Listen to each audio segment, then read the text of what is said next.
une bonne performance des Israéliens. Le niveau des jeux est très relevé. Ce qui caractérise également ces jeux, c'est qu'il y a des athlètes extrêmement jeunes qui gagnent des médailles d'or, mais également des athlètes extrêmement âgés.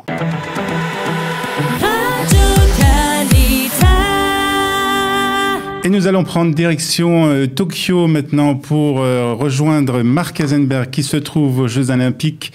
Et nous allons parler avec lui, bien entendu, de la délégation israélienne et puis plus généralement de ce qui se passe actuellement à Tokyo. Mark Eisenberg, bonjour. Bonjour. Alors, on connaît votre intérêt pour l'IA et la Klita. On connaît aussi votre intérêt pour l'éducation juive à travers le monde. Mais ce qu'on connaît un peu moins de vous, c'est que vous avez une autre passion, c'est l'athlétisme. Et à ce titre, vous êtes le vice-président de la Fédération d'athlétisme d'Israël. Et donc, c'est à ce titre aussi que vous êtes parti à Tokyo pour assister à ces Jeux Olympiques. Et au titre également d'envoyé spécial de Radio Kabita, bien sûr. Exactement. Alors, dites-nous d'abord, avant de parler de l'équipe d'athlétisme israélienne, dites-nous un peu l'ambiance actuellement à Tokyo avec ces Jeux Olympiques qui sont un peu différents des autres, puisqu'ils se passent sans véritable public, en fait.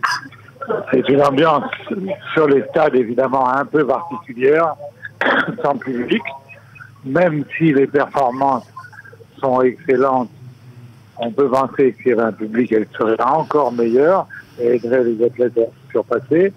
Au début, vous savez que 70% de la population de Tokyo était contre les Jeux. Maintenant, avec les bons résultats des Japonais, qui sont troisième au tableau des médailles après la Chine et les USA, la population est rentrée dans le jeu et suit sur les écrans géants les performances de ces athlètes qui ont des bonnes performances, même s'ils ont été extrêmement vexés d'avoir été battus en équipe par l'équipe de France en judo, qui est quand même le sport national au Japon. Mais donc les gens se prennent au jeu. Ils ont vu également que l'arrivée des athlètes avait été très encadrée au niveau sanitaire. Nous sommes dans un confinement, on va juste au stade, beaucoup de précautions sont prises, on ne peut pas aller d'un stade à l'autre. Donc si vous êtes pour l'athlétisme, vous ne pouvez pas aller voir dans un autre stade un autre match, vous devez le regarder à la télé. Et donc ils ont vu qu'il n'y a pas eu de corona supplémentaire.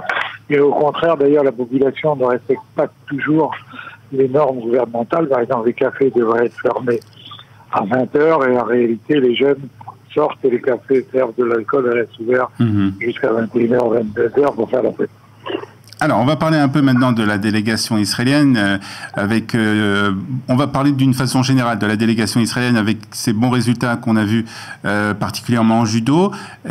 Comment vous avez trouvé, vous avez, je suppose, suivi ça à la télévision. Comment vous avez trouvé ces Israéliens en général? À la télévision et en parlant également avec les responsables et quelques athlètes, une bonne performance des Israéliens. Le niveau des jeux est très relevé.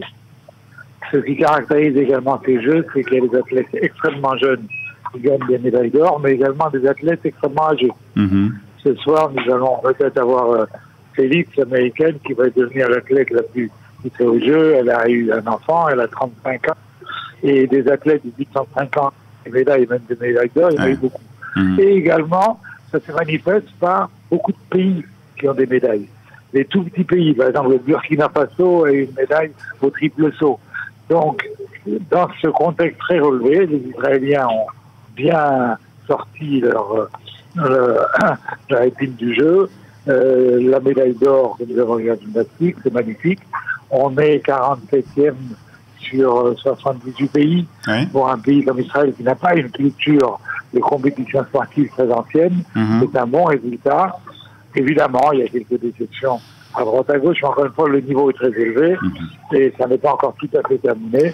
Donc je crois qu'on peut dire bravo aux athlètes israéliens. Alors, c'est pas tout à fait terminé, comme vous l'avez dit, Marc, puisqu'on a encore, on va dire, deux espoirs de médailles. Tout d'abord avec Linoy Ashram, qui, je crois, est en train de se qualifier pour la finale qui aura lieu demain. Et demain, le marathon féminin. Alors ça vous intéresse plus particulièrement? Absolument. Bien sûr. Bon, le marathon qui n'a pas lieu à Tokyo, il fait trop chaud, qu'il y a Sapporo. Et de façon assez amusante, d'ailleurs, la crainte des organisateurs, figurez-vous, c'est qu'il y a un ours qui est en liberté dans la région. Et il a peur qu'ils viennent interrompre le marathon. Oui, on espère. Nous avons des athlètes d'origine, de lointaine origine kenyane qui performent en Israël. Israël profite aussi d'être un melting pot avec des athlètes d'origine kenyane, mais également des athlètes de l'Est. Et ça, c'est un atout pour, en général, le sport israélien, bien sûr. Donc on espère, même si encore une fois, le niveau est très relevé et déjà être finaliste dans les 8 serait une très bonne performance. D'une façon générale, vous êtes satisfait des performances de l'équipe d'athlétisme? De l'équipe israélienne d'athlétisme, oui. Avec des finalistes, oui, on est satisfait.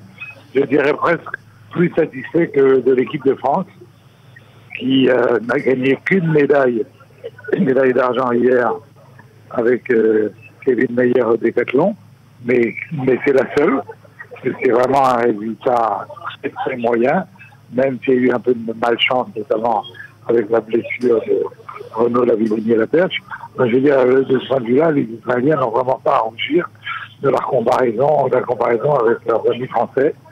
Donc on est tout à fait satisfait. L'athlétisme israélien grandit petit à petit, notamment grâce aux efforts de l'entraîneur français Renaud Longuève, qui maintenant vit depuis 3 ans à Tel Aviv et aide à organiser ces entraînements de manière plus professionnelle pour les athlètes israéliens. Alors, ces Jeux Olympiques prennent fin dimanche, je crois, avec la cérémonie de fermeture. Et puis, bien entendu, tout de suite après, ou quelques semaines après, les athlètes israéliens vont regarder en direction de Paris la prochaine grande étape sportive avec ces Jeux Olympiques qui auront lieu en 2024. Vous commencez déjà à vous préparer au niveau de l'athlétisme, au niveau de la fédération?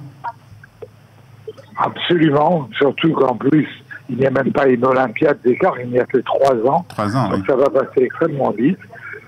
Donc le comité olympique, avec le comité olympique, pour faire une liste d'athlètes qui ont un potentiel pour briller à Paris, et nous essayons dès demain de les mettre dans les meilleures conditions pour pouvoir s'entraîner et se préparer pour cette grande fête. On espère sans le corona avec des vrais spectateurs à Paris. Donc effectivement, le travail démarre dès demain, dès la fin de ces Jeux. Très bien, Marc. Merci beaucoup en tout cas de ces reportages depuis Tokyo pour Studio Kelita. On vous souhaite déjà un bon fin de séjour à Tokyo et on espère avoir des bonnes nouvelles, que ce soit avec l'Inoy Ashram en gymnastique artistique et puis aussi peut-être au marathon. Donc avec peut-être encore 2 médailles qui serait un record pour Israël si on arrive à avoir encore ces 2 médailles. La délégation israélienne qui reviendrait donc avec 5... Même une, c'est bien. Ouais. Même une médaille, ça serait formidable. À tous nos auditeurs, Shabbat Shalom. Shabbat Shalom. Merci Marc. Merci Marc Eisenberg d'avoir été avec nous ce matin sur Studio Kelita.